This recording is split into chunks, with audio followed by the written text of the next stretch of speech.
Hello दोस्तों, स्वागत है आपका एक्सप्लेन आउट में। आज जिस हम मूवी का एक्सप्लेनेशन देखने वाले हैं वो है सेकंड केस ऑफ सीताराम, जो कि हाल ही में 2026 में रिलीज हुई है। ये एक कन्नड़ा क्राइम थ्रिलर मूवी है जो कि एक मर्डर मिस्ट्री पे बेस्ड है। इसकी IMDb रेटिंग 6.4 है, जो कि बहुत अच्छी है और ये मूवी काफ़ी इंटरेस्टिंग है। तो चलिए बिना किसी टाइम वेस्टिंग के डायरेक्ट चलते हैं वीडियो की तरफ।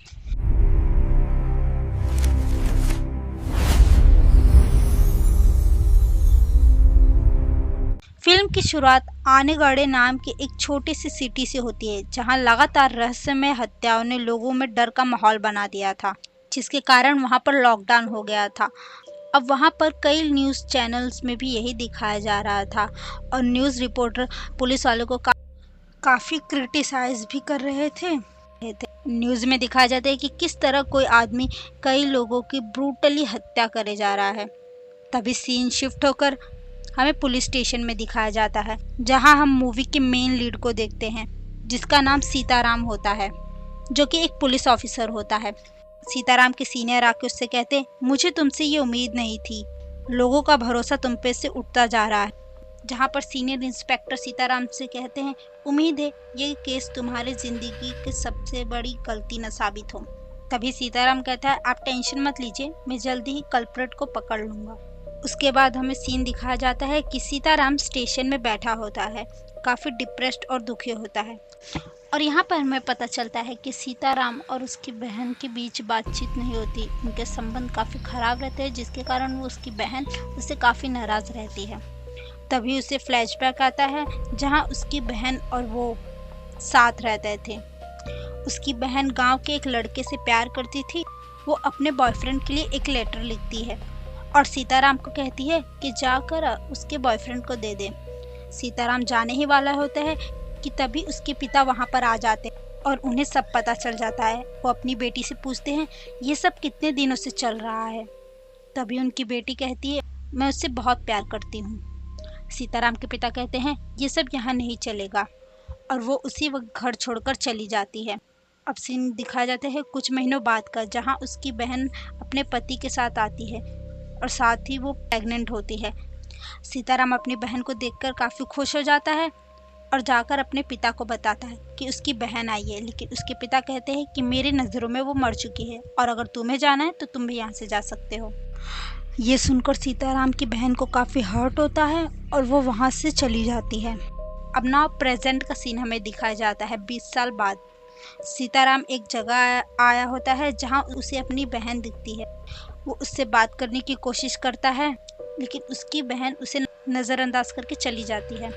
अब अगला सीन हमें स्टेशन का दिखाया जाता है, जहाँ पर सीताराम के पास एक कांस्टेबल आकर कहता है कि रत्ना बहन नहीं रही। ये रत्ना बहन और कोई नहीं, लेडी पुलिस ऑफिसर रहती है। सीताराम को सुनकर ये बहुत ही दुख होता है और वो उस लेडी कांस्टेबल के घर चला जाता है। वहाँ पर उसका सिर्फ एक बेटा होता है, जिससे वो थोड़ी बहुत बातचीत करता है और स्टेशन वापस आ जाता है। तभी हमें नेक्स्ट सीन में दिखाया जाता है कि स्टेशन में एक औरत और उसका बेटा आता है और वो कहते हैं उसका पति रंगा कुछ दिन से मिसिंग है। यहाँ पर सीताराम उस औरत से कुछ थोड़ी बहुत पूछताछ करता है। तभी उन्हें एक इन्फॉर्मेशन मिलती है कि उन्हें एक जगह डेड बॉडी मिली है और सीताराम तुरंत क्राइम सीन पर चला जाता है। जब वो उस डेड बॉडी को देखता है तब वो हैरान हो जाता है, क्योंकि वो किसी और की डेड बॉडी नहीं बल्कि रंगा की होती है। यहाँ पर रंगा को किसी ने बहुत ब्रूटली मारा होता है। बॉडी को पोस्टमार्टम के लिए भेजा जाता है। डॉक्टर कहते हैं, आज तक मैंने अपने करियर में ऐसा केस नहीं देखा, ये किसी साइकोपाथ का काम है, ये जो किलर है वो मेंटली डिस्टर्ब है। अब नेक्स्ट सीन में हमें दिखाया जाता है कि एक आदमी एक चाकू से किसी को मार रहा होता है। सीन शिफ्ट होता है और दिखाया जाता है कि सीताराम रंगा के घर आया होता है। यहाँ पर हमें दिखाया जाता है कि रंगा की एक बेटी है और उसके फैमिली वाले काफ़ी रो रहे होते हैं। तभी वहाँ पर एक असिस्टेंट आता है और वह सीताराम से कहता है कि एक और डेड बॉडी मिली है, जो कि एक मुकेश नाम के आदमी की है। अगले पल वो अपने ग्रुप से डिस्कशन करता है कि ये दोनों विक्टिम के बीच कोई ना कोई कनेक्शन है।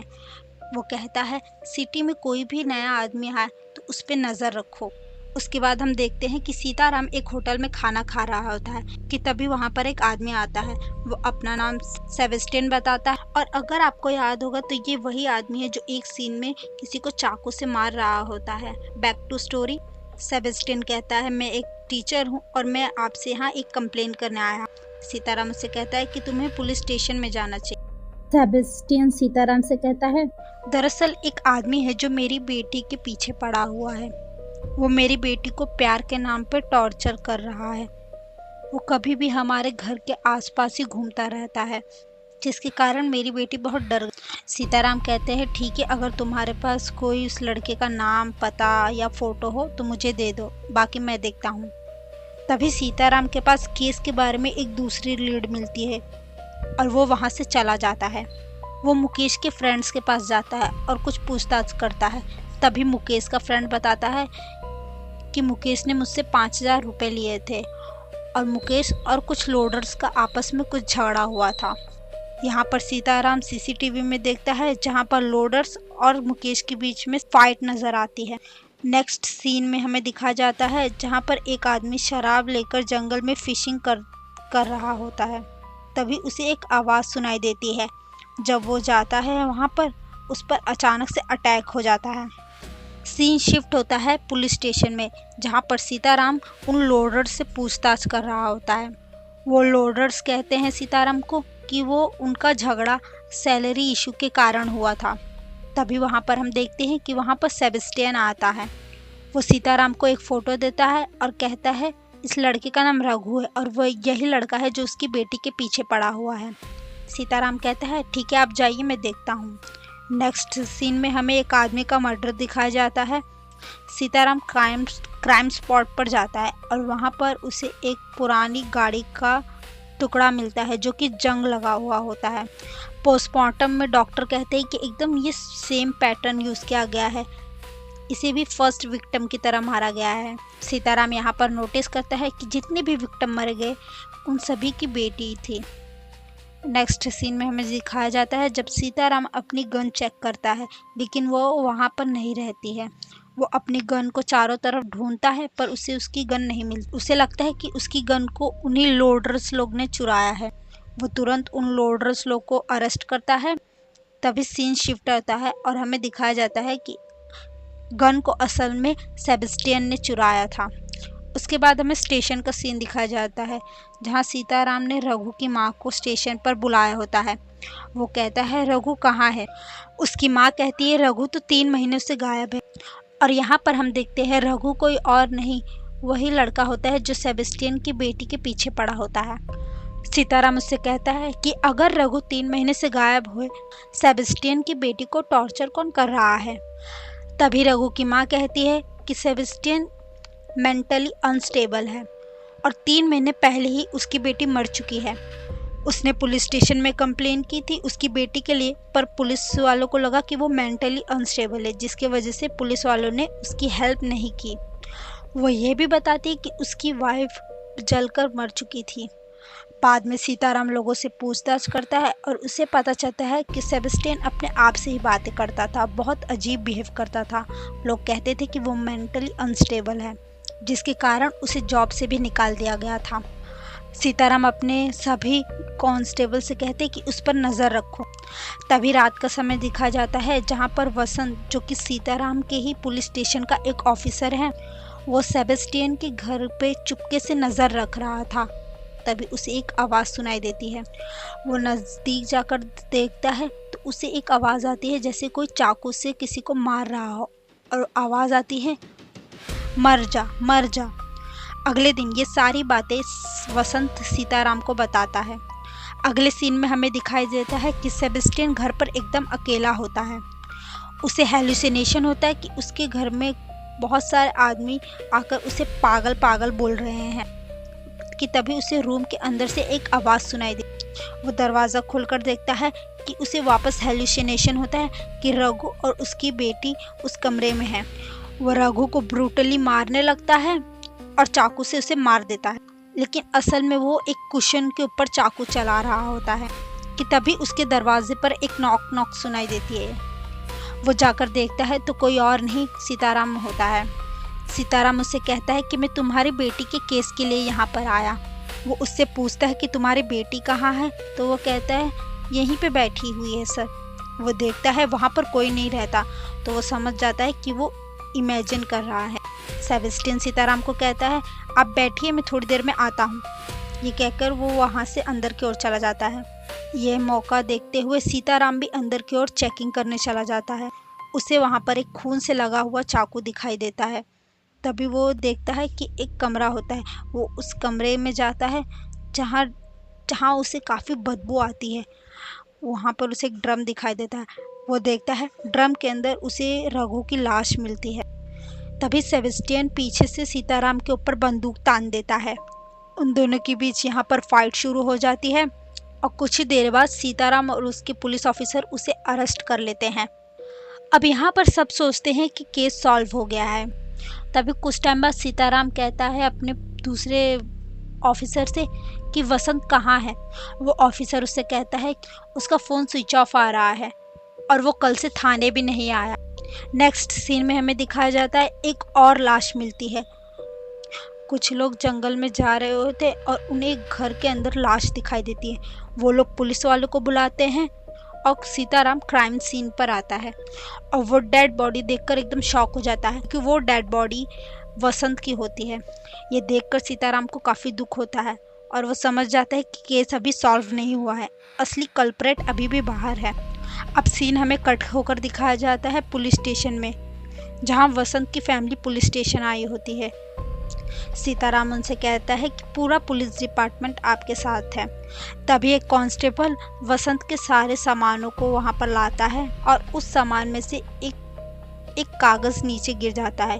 वसंत की वाइफ कहती है ये म्यूज़िक क्लास की रिसिप्ट है। वो कहती है कि वसंत को बिल्कुल नहीं पसंद था कि उनकी बेटी म्यूज़िक क्लास ज्वाइन कर। सीताराम उस म्यूज़िक क्लास की रिसिप्ट को अपने हाथ में लेता है और कुछ सोचने लगता है कि तभी उसे एक बात ट्रिगर होती है कि जितनी भी विक्टिम मरे उन सब की बेटी एक ही म्यूज़िक क्लास में जाती थी। वो सोचता है ज़रूर न ज़रूर इसी म्यूज़िक क्लास से कुछ न कुछ कनेक्शन। वो उस म्यूज़िक क्लास के पते पे चला जाता है और वहाँ पर थोड़ी बहुत पूछताछ करता है कि तभी उसे वहाँ एक वीणा दिखाई देती है। वो बाकी विक्टिम के घर जाकर भी पूछताछ करता है और वहाँ भी उसे सेम वीणा दिखाई देती है। वो उनसे पूछता है कि ये वीणा कहाँ मिली, तो वो लोग कहते हैं कि ये उनके घर के बाहर पड़ी हुई थी। वो समझ जाता है कि किलर का ये एक पैटर्न है, मारने के पहले वो विक्टिम को वीणा गिफ्ट करता है। तभी उसे याद आता है कि एक केस की फाइल में भी वीणा का जिक्र था। वो जाकर पता करता है तो वो किसी अछूतन आदमी का केस था। उसके मर्डर स्पॉट पर वैसी ही वीणा मिली थी। सीताराम पूछता है इस केस को किसने इन्वेस्टिगेट किया था। तभी उसे बताया जाता है कि ये केस किसी श्रीनाथ नाम के ऑफिसर ने इन्वेस्टिगेट किया था, लेकिन अब वो रिटायर हो चुके हैं। ये सुनकर सीताराम उस ऑफिसर के घर चला जाता है उससे मिलने। अब नेक्स्ट सीन में हमें दिखाया जाता है कि इंस्पेक्टर श्रीनाथ सीताराम को उस केस के बारे में बताते हैं और यहाँ पर हमें एक फ्लैशबैक दिखाया जाता है, जहाँ पर एक मंजा नाम का लड़का होता है जो कि एक प्रिया नाम की लड़की से प्यार करता था। एक दिन अच्युतन उन दोनों को एक साथ देख लेता है और प्रिया के पिता को जाकर सब कुछ बता देता है। प्रिया के पिता अपने आदमियों से मंजा को मरवाते हैं, साथ ही उसे झूठे केस में जेल करवा देते हैं। उसके बाद मंजा को 1 साल के लिए जेल हो जाती है। वापस आने के बाद उसकी फैमिली उसे एक्सेप्ट नहीं करती है। मंजा की माँ उसे वहाँ से चले जाने को कहती है और वो वहाँ से चला जाता है कि रास्ते में तब उसका एक दोस्त मिलता है। वो आदमी उसे बताता है कि प्रिया ने शादी कर ली और प्रिया का पिता भी अब नहीं रहे। ये सुनकर मंजा सोचता है ये सब जो भी हुआ अच्युतन की वजह से हुआ है। मंजा देखता है कि अच्युतन की एक बेटी भी है जो कि एक म्यूजिक टीचर थी। वो उसे देखकर तभी एक प्लान बनाता है। एक रात अच्युतन अकेले घर जा रहा था। उसे एक बंद घर से आवाज़ सुनाई देती है। वो अंदर जाता है कि तभी उसे मंजा अंदर बंद कर देता है और वहाँ पर लोगों को इकट्ठा करता है। दरअसल ये एक मंजा का प्लान था। उसने पहले ही अच्युतन की बेटी को वहाँ पर बंद कर दिया था। जब लोग दरवाज़ा खोलते हैं और देखते हैं उस घर में अच्युतन और अच्युतन की बेटी दोनों ही थे, तो सभी लोग गलत समझने लगते हैं। लोग अच्युतन और उसकी बेटी को काफ़ी भला बुरा सुनाते हैं और बेइज्जत करते हैं। ये सब अच्युतन की बेटी बर्दाश्त नहीं कर पाती और सुसाइड कर लेती है। लेकिन इतने सब के बाद भी अच्युतन को ज़्यादा फर्क नहीं पड़ता। ये देखकर मंजा डिसाइड करता है कि वो अच्युतन को मार देगा। इसीलिए वो एक रात उसके घर जाता है उसे मारने के लिए, लेकिन वो वहाँ जाकर देखता है कि अच्युतन को पहले से ही किसी ने मार दिया है। ये देखकर वो तुरंत वहाँ से भागने लगता है, लेकिन वहाँ से भागते हुए उसे कुछ लोगों ने देख लिया था और जब पुलिस उसे पकड़ने जाती है तो वो उसे अरेस्ट नहीं कर पाती। फ्लैशबैक खत्म, जिसके बाद हम मूवी में प्रेजेंट का सीन देखते हैं, जहाँ सीताराम केस की डिटेल को लेकर मंजा की माँ के घर जाता है। सीताराम उसकी माँ से पूछता है कि मंजा कहाँ है, लेकिन तभी मंजा की माँ कहती है कि उन लोगों का मंजा से कोई वास्ता नहीं, वो कहाँ है हमें नहीं पता। उसके बाद सीताराम घर की थोड़ी बहुत छानबीन करता है, जहाँ पर उसे शादी का कैसेट मिलता है और जब वो उस कैसेट को प्ले करता है कि तभी उसमें एक आदमी को मंजा दिखाई देता है। जब सीताराम उस फुटेज में मंजा की इमेज को देखता है तब उसे याद आता है कि ये तो वही पोस्टमार्टम वाले डॉक्टर का असिस्टेंट है। वो अपनी टीम को मंजा को लाने भेज देता है। कुछ देर बाद उसके टीम वाले आकर उसे बताते हैं कि मंजा वहाँ पर नहीं है। वो अपनी टीम को ऑर्डर देता है कि कहीं से भी वो मंजा को पकड़ के लेके आए। कि तभी सीताराम को पता चलता है कि उसके बहन के घर के यहाँ भी वीणा मिली है। वो तुरंत अपने बहन के घर के लिए निकल जाता है और अपने बहन से कहता है कि जीजा जी की जान को खतरा है, लेकिन उसकी बहन एक नहीं सुनती और उसे वहाँ से चले जाने कह देती है। उसके बाद वो घर के अंदर आकर अपने पति को फ़ोन लगाती है। वो पूछती है कि वो कहाँ है और जल्दी घर आने कहती है। अब यहाँ सीताराम अपने जीजा के ऑफिस के बाहर नज़र रखता है।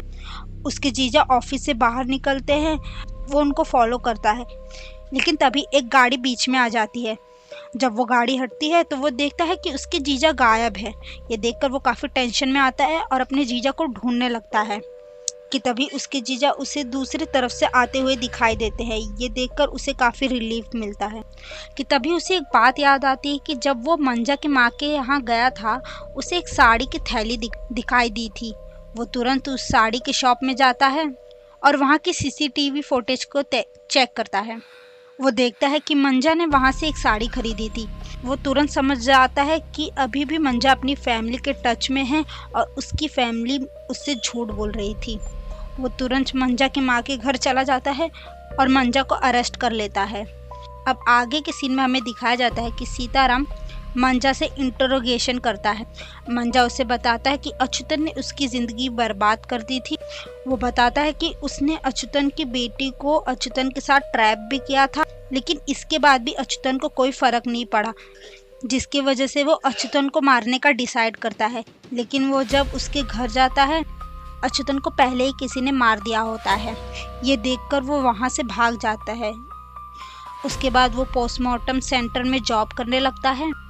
लेकिन एक दिन जब सेम पैटर्न वाली डेड बॉडी आती है जैसे सीरियल किलर ने मारा था, ये देखकर वो डर गया था और समझ गया था कि वही सीरियल किलर है जिसने अच्युतन को मारा था और वो तुरंत जॉब छोड़ दिया था। वो सीताराम को कहता है कि मैंने किसी को भी नहीं मारा, लेकिन सीताराम उसकी बात पर यकीन नहीं करता। वो कहता है तुम ही ने सबको मारा है और तुम्हारे वजह से अच्युतन की बेटी भी मर गई जो कि बेकसूर थी। अब नेक्स्ट सीन में हमें दिखाया जाता है कि सीताराम अपने कलीग से बात कर रहा होता है, जहां पर वो ऑफिसर कहता है कि शायद मंजा सच कह रहा हो और कोई और ही मर्डर मिस्ट्री के पीछे हो। सीताराम कहता है कि वो झूठ बोल रहा है और उसी ने सारे मर्डर किए हैं। कि तभी सीताराम को पता चलता है कि मंजा ने सुसाइड कर लिया है। वो सोचता है शायद मंजा ने ये सब गिल्ट की वजह से किया है।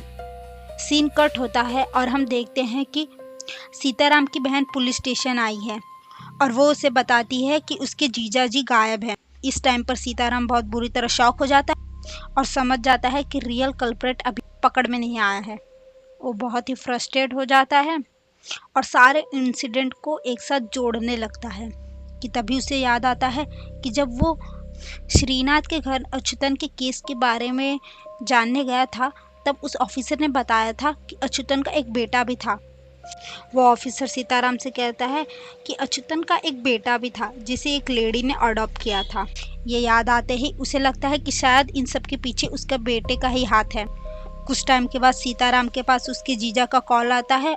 सीताराम अपने जीजा से लोकेशन पूछता है। सीताराम के जीजा उससे कहते हैं कि पता नहीं वो कहाँ है, बस यहाँ पर एक फिश नेट है। वो अपने आदमियों से फ़ोन ट्रेस करने को कहता है और वो एक लोकेशन पे जाता है जहाँ पर एक गाड़ी में उसके जीजा का फ़ोन था। वो समझ जाता है कि उस किलर ने उसे ट्रैप करने की कोशिश की। तभी उसे याद आता है कि जब वो रत्ना के घर यानी कि उस लेडी ऑफिसर के घर उसके बेटे से मिलने गया था, तब वहाँ पर एक फिश नेट था। और उसे साथ में ये भी याद आता है कि वहाँ पर एक टेप रिकॉर्डर था जिसमें एक म्यूज़िक बज रहा था। वही म्यूज़िक जब वो अपने जीजा से फ़ोन पर बात कर रहा था और उसके जीजा के यहाँ से भी वही आवाज़ आ रही थी। वो यहाँ पर समझ जाता है कि ये सीरियल किलर कोई और नहीं, उसी लेडी ऑफिसर का बेटा है। अब सीन शिफ्ट होता है और हमें दिखाया जाता है कि किलर सीताराम के जीजा जी को बांध रहा था। कि तभी हमें वहाँ पर फ्लैशबैक दिखाया जाता है कि जहाँ हमें पता चलता है कि ये किलर अच्युतन का बेटा है। वो अपनी बहन से बहुत प्यार करता था। अच्युतन एक नंबर का शराबी था और वो अपने दोनों बच्चों पर ध्यान नहीं देता था। अच्युतन अपने दोनों बच्चों को डांटता था कि म्यूज़िक नहीं सीखना है। मंजा के ट्रैप के कारण उसकी बहन को लोगों ने काफ़ी कुछ भला बुरा कहा था और काफ़ी बेइज्जत किया था, जिसके कारण उसकी बहन ने सुसाइड कर लिया और उसके भाई ने देखा कि उसके पिता को कोई फ़र्क नहीं पड़ रहा था, इसीलिए उसने गुस्से में आकर अच्युतन को मार दिया। उसके बाद उसे कुछ टाइम बाद एक लेडी ऑफिसर ने अडॉप्ट कर लिया। वो लेडी ऑफिसर उसे एकदम माँ की तरह प्यार करती थी, जिसके कारण वह सब पुरानी बातें भूलने लगा।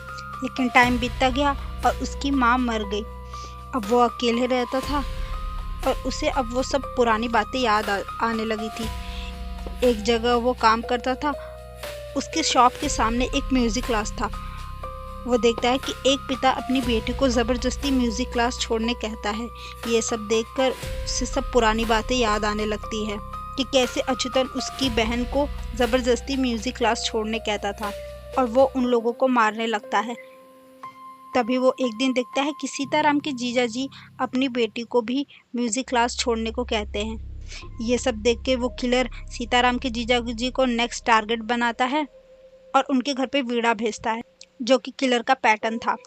अब सीन चेंज होता है और हमें प्रेजेंट का टाइम दिखाया जाता है, जहां हम देखते हैं कि सीताराम वहां पहुंच जाता है और अपने जीजा जी को बचाने की कोशिश करता है। लेकिन तभी वहां पर किलर आ जाता है और दोनों के बीच ज़बरदस्त फाइट शुरू हो जाती है। फाइट के दौरान सीताराम से एक टेप रिकॉर्डर टूट जाता है जिसमें किलर की बहन की आवाज़ होती है। ये देखकर किलर को बहुत गुस्सा आता है और उन दोनों के बीच वापस फाइट शुरू हो जाती है और किलर मर जाता है। मरते मरते वो इमेजिन करता है वो अपने बहन के साथ है और सीताराम अपनी जीजा को बचा लेता है। अब मूवी के लास्ट सीन में हमें दिखाया जाता है कि सीताराम और उसकी बहन एक साथ खड़े होते हैं, मतलब अब उनके बीच सब कुछ ठीक हो गया है। यहाँ पर हमारी आज की एक्सप्लेनेशन ख़त्म होती है और वाकई ये मूवी काफ़ी ज़बरदस्त थी। You can watch on prime video. ऐसी ही कई वीडियोस देखने के लिए प्लीज़ वीडियो को लाइक, शेयर एंड सब्सक्राइब कीजिए।